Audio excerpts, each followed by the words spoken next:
तो हेलो दोस्तों, राधे राधे। सुबह की राधे राधे। कैसे हैं आप सभी। ये देखिए सूरज अभी अपनी किरणें बिखेरना शुरू ही किया था और हम लोग निकल चुके हैं। देखिए कितना सुंदर लग रहा है सूरज। जब खेत पे ऐसे हल्की हल्की किरणें पड़ती है ना, बहुत अच्छा लगता है। और इतना अच्छा लग रहा था, आप लोग सही में एकदम हल्की हल्की सी हवा लग रही थी, एकदम जा रहे थे तो गाड़ी में सुबह का वक्त बहुत अच्छा लग रहा था सही में। ये देखिए अभी सूरज निकल ही रहा है। हम लोग अभी फ़िलहाल में जा रहे थे नहाने के लिए नर्मदा जी भिलाड़िया, यानी कि स्नान करने के लिए। क्यों? क्योंकि जो सत्तू अमावस्या आने वाली है, यानी कि जो अब अमावस आएगी उसे सत्तू अमावस्या कहा जाता है। तो उस दिन तो बहुत भीड़ रहेगी, तो फिर जाना नहीं हो पाएगा हम लोगों का। खैर जाएंगे ये लोग कोई तो, पर हमारा नहीं हो पाएगा। ये देखिए हरे हरे खेत और इसमें ठंडी ठंडी हवा लगती है, कितना अच्छा लग रहा है, मैंने महसूस किया है। तो हमने सोचा कि भाई अभी होके आ जाते हैं। तो बस हम लोग अभी जा रहे थे, उस वक्त बहुत भीड़ रहेगी फिर अमावस्या के दिन, इसलिए। खैर बाद में भी जा सकते हैं, पर अभी टाइम था, फिर गणगौर भी चल रही है, टाइम मिल नहीं पाएगा, इस वजह से सोचा कि अभी ही हो आते हैं। तो यहाँ हम लोग पूरी टोली निकल चुके थे नहाने। और अब यहाँ दोस्तों देखिए हम नर्मदा जी पहुँच चुके हैं। शिवांश तो सोया ही था। शिवांश को तो बस उठाया और सीधा गाड़ी में बिठाया। उसको तो समझ में भी नहीं आ रहा कि ये क्या हो रहा है, ये कहाँ आ गए। खैर रोशनी हो चुकी है अच्छी भली। अरे अभी करीब 6:45-7 बजी होगी। हम लोग जल्दी निकल गए थे। गांव से ज़्यादा दूर तो नहीं है भिलाड़िया, पास में ही है, तो अखरता नहीं है आना। ये देखिए कुछ इस तरीके से नीचे हम नर्मदा जी में उतर चुके थे। और ये है शिवांश की दोस्त। शिवांश जी ने आए और बिल्कुल ये परमल ना डाले, ऐसा तो हो ही नहीं सकता है। खैर इन्हें खेल में लगाने के लिए भी हमें इतना करना पड़ता है, क्योंकि हम स्नान करते हैं और फिर पूजा पाठ करते हैं। इतनी देर में शिवांश को कुछ ना कुछ खेल तो होना। तो ये शिवांश की दोस्त हमारी बहुत मदद करती है शिवांश को टाइम थोड़ा इधर उधर करने में। ये देखिए कितनी प्यारी प्यारी हैं, कितनी सारी आ गई हैं एकदम खाने के लिए। इसके बाद दोस्तों यहाँ से सब कुछ ना करके निकल लेते हैं हम लोग। फिर वो खुद ही तो भैया है,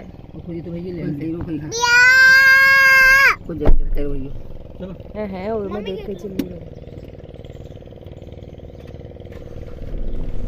हाँ जी, तो यहाँ से नहा धो करके स्नान करके नर्मदा जी में इसके बाद हम लोग निकल लेते हैं। फिर अब जाएंगे हम लोग देवी दर्शन के लिए। ये देखिए मम्मी जीजी पलक हम सभी जने थे, आगे पापा जी, ये मतलब आज सभी जन गए थे हम लोग।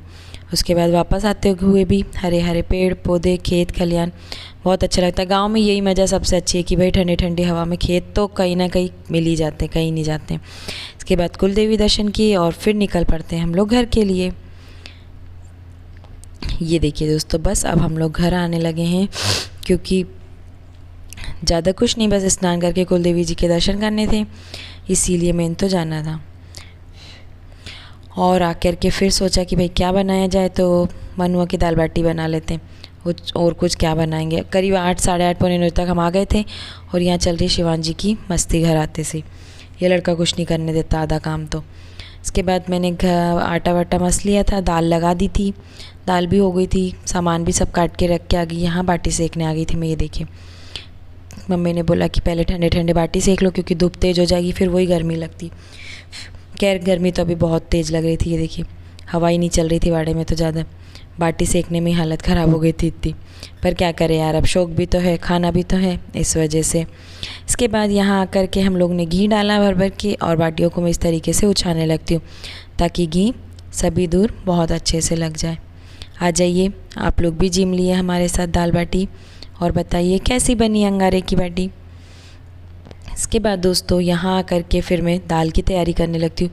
मैं दाल बघार के नहीं गई थी, बना के मतलब हो गई थी, दाल पक गई थी, सिर्फ बघारना बाकी था।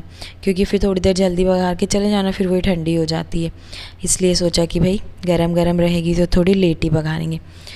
तो बस यहाँ हम दाल बघारने लगते हैं। कढ़ाई में वही अपने प्याज टमाटर लहसुन मिर्ची का पेस्ट, इस तरीके से सिंपल सी दाल मैं यहाँ पे बघारने लगती हूँ।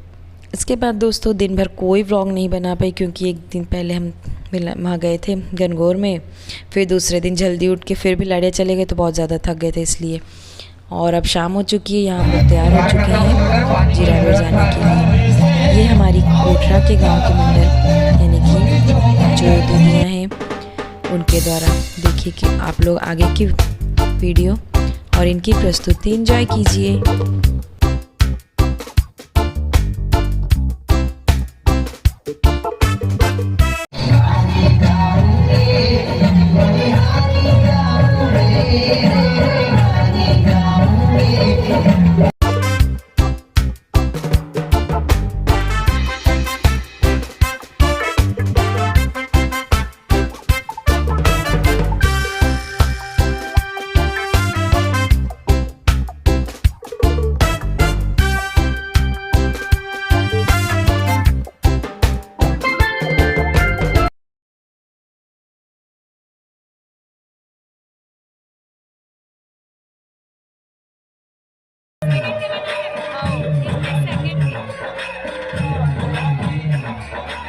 जोरदार तालियों से मंडल का स्वागत करें।